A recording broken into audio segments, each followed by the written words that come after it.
வணக்கம் நண்பர்களே. நம்ம கடைக்கு லோட் பண்ணுறது என்னென்னு பார்த்தீங்கன்னா 2 அடி வீரருக்கு சந்தன கண்ணம். 2 அடி இருக்குது கண்ணு இருக்கணும்.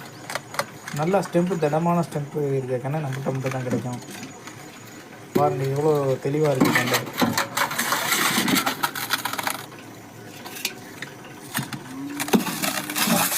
நம்மள்கிட்ட இருக்கிறது பூராமே ஹை குவாலிட்டி பிளான்ட்டு தான்.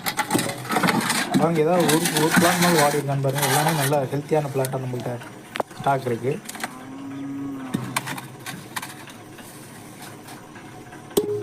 இங்கே வளர்த்தியாகவே இருந்திருக்கு. அது தெரியல, 2 அடி இருந்து அது கேட்டு இங்கே வளர்த்தியா இருக்குது. 2 அடி மாட்டை கேட்டாங்க அன்னைக்கு. போய் ஏற்றி அவங்க குறைக்க மாட்டேன்ட்டாங்க. அப்புறம் பெரியப்பாட்டை போய் கேட்டான், வேளாங்கண்ணி பெரியப்பாட்டை. அவர்கிட்ட